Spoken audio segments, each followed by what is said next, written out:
What is up, Lakers, Quakers, and Jungle Breakers? Thanks for sitting down at the Messy Desk with me this week.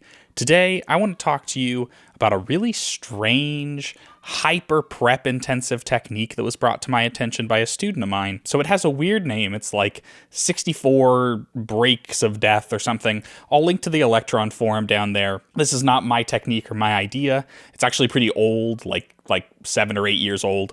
And it was just brought to my attention by a student who said, "Hey, I want to learn how to do this. Can you show me?" And I said, "Maybe." And then I looked at the technique and I was like, boy, I don't know. And then I kind of figured it out. And now I'm like, maybe. And so anyway, I just kind of wanted to show it off because it's really cool. It's just really prep intensive. For me, it's probably not worth the time investment, but for a smart, savvy, safari wearing, Jack Black looking jungle breaker, it's probably worth it. So let's talk about it. You might be tempted to watch what I just did. Put on a blonde wig, strap on some clothes that really show off your muscle definition, jump into a cartoon and go, "What's going on?" I'll tell you. So don't do that. Just watch the video. Just keep watching and I'll tell you. And then maybe like and subscribe and ding the bell for notifications so you get the next one too. To be honest with you, I barely understand what's going on. I do. I really do. Like I said, a student asked me to look into this, and so I did for them. And what I found was this absurd technique that would have never occurred to me or probably any sane, healthy person, where essentially what you do is you take 64 drum breaks, take them into an audio editing software, I used Ableton, and slice them into 16 slices. So on every single one, it's like one bar, you slice every 16th note. And then what you do is take the first slice of every break, put it onto its own audio track. The second slice of every break, put it onto its own audio track. Third slice, etc., so on and so forth, ad infinitum, ad nauseum, etc., until eventually you have this sort of matrix of breaks that is all the first slices of all the breaks, all the second slices of all the breaks, all the third, and so on and so forth, and you get these really interesting drum breaks. And so the next thing you do is bring them into your Octatrack, slice them up in a flex machine. The instructions say to use 64 slices. I only did 8 breaks because I did not have the time or the wherewithal to deal with trying 64 and having it not work. So I did 8. And so it says to use 64 slices. I only used 16. I think I was supposed to use even less, maybe 8, because I had some weird finicky stuff I had to work out. But let's say if you're doing 8 breaks, you're supposed to use 16 slices. That's what I did. And the breaks sound something like this. That's one. Here's another. Here's a third. And of course, it's important that they're all in the same BPM so that you can stay, kind of in that same general mode. If they're all over the place tempo-wise, it's not exactly going to work for what we're trying to do.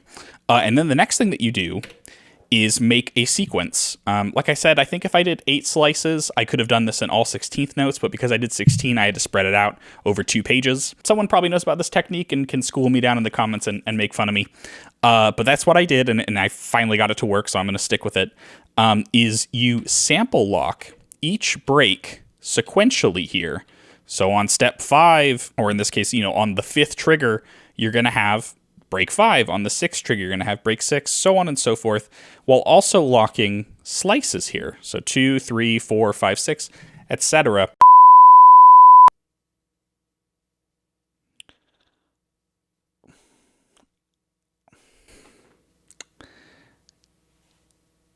So you know how just like a couple minutes ago I was like, I don't even fully understand how this works.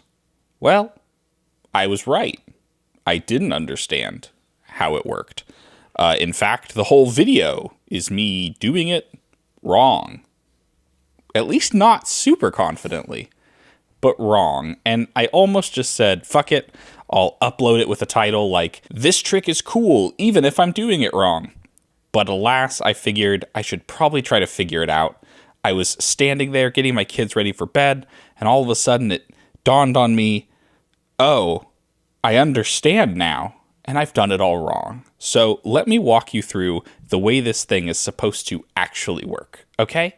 So you take those drum breaks, you slice them into 16 slices, you put all the first slices on one audio track, all the second slices on another one, right? And you might be asking yourself, why are you doing this?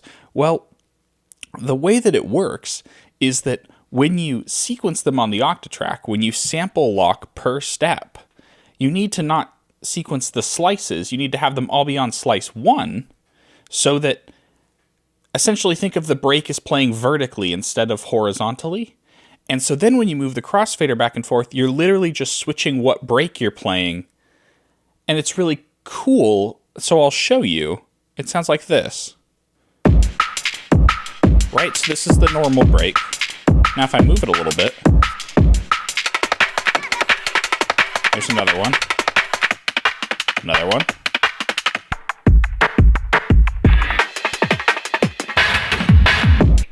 And so that's how it's supposed to work. Now, I'm still going to keep this video, the surrounding bits here, because I think what's happening there is fun, because it's really just like taking a weird break and shuffling the slices around. I'm not even sure what I'm doing. But I wanted to put this in here so people that are trying to learn how to actually do this won't be very confused. So this is a weird video, weird energy, but you know what, man? This is a lesson learned, okay? I don't know anything. I'm just fumbling my way through this thing. The Octatrack can still be a crazy, confounding, mysterious device to me, someone who's used it for years. So thank you for bearing with me. Hopefully the rest of the video is still fun to watch, but this is how you really do it. Just really briefly, I'll make the note that I was right that I needed to do 8 slices instead of 16 slices. I either said that before this or after this. If I haven't said it yet, I will say it. I needed to have 8 slices because I only did 8 breaks, and I needed to have them spread out in quarter notes, not eighth notes, because it wasn't giving it enough time for each slice to play.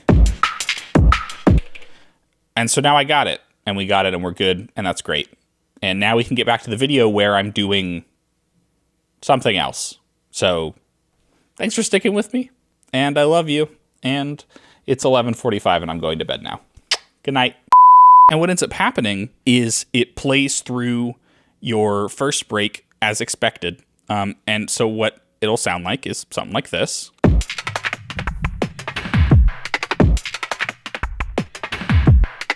Right? That's great. Where it starts getting funky is when you lock a scene to the 16th slice. Now, this is where we get into territory where I don't quite understand what's happening. I guess when it's trying to interpolate between the default and the 16th slice, it's moving all of the slices along relatively, and so you get this weird shifting, ever-changing groove based on all these drum breaks, and I'll show you what it sounds like.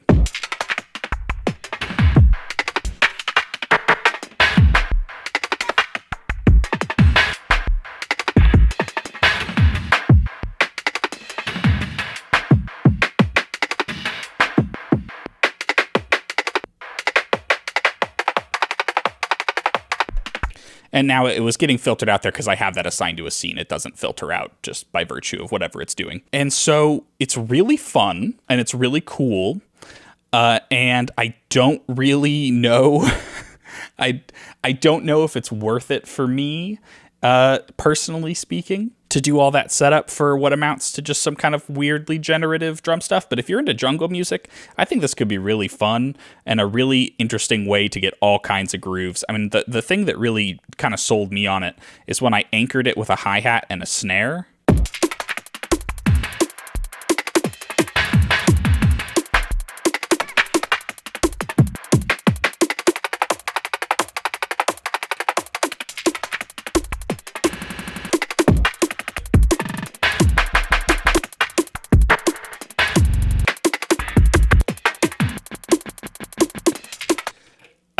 That's just a lot of fun, man. And then I took this sample from Blank Forms. Hey, shout out Blank Forms.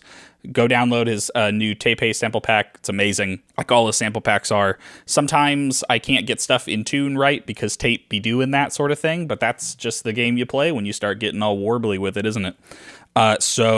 Yeah, just put this really simple sliced loop on top of it and just let's go.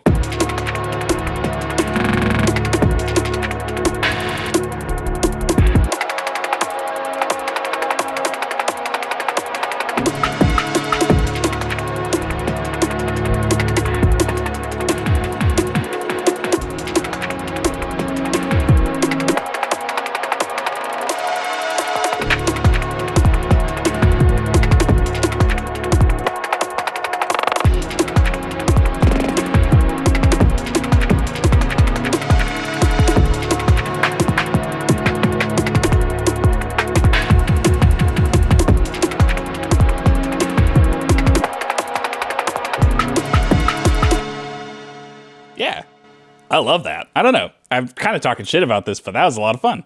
So, yeah, that's it. That's all I got for you.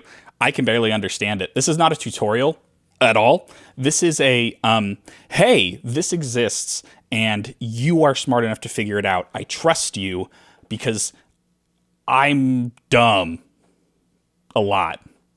I'm dumb a lot, and I figured it out. So if I'm dumb a lot and I figured it out, and you're smart a lot, dude, pie in the sky, made just for you. You're welcome, I guess. So anyway, shout out to my prospective student, Christopher, for turning me on to this thing.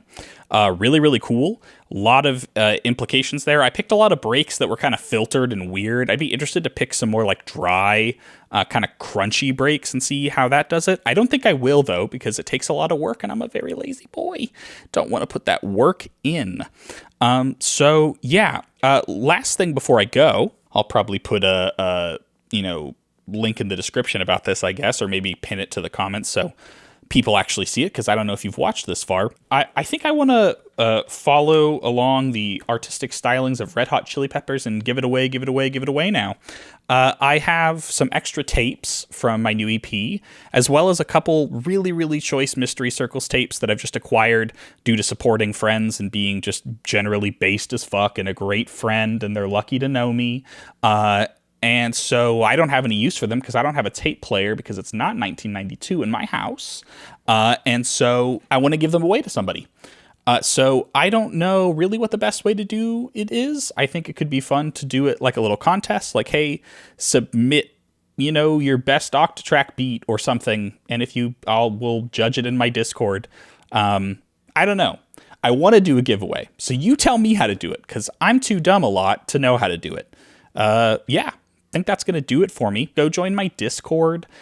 Go stream my EP and buy it. Ask your significant other why they can't be more like me. You love me. Why can't they love you the way that I love you? The whole shebang. Check me out on Patreon. I don't know. All that shit. At the end of the day, what I really want is to thank you for watching. I really appreciate you sitting down with me. You could have picked anybody on YouTube.com. You see all the stuff here and down there and up there? Probably getting some targeted ads around here. You could have chosen to spend time with any of those people, but you chose to spend it with me. Me? That's sick, dude. I like that. Keep doing it, will you please? And maybe tell your friends so they can do it too. Yeah, thank you so much for watching. I'm Daniel. This is The Messy Desk. And I love you more than I love actually making a really convoluted technique work. I'll see you next week.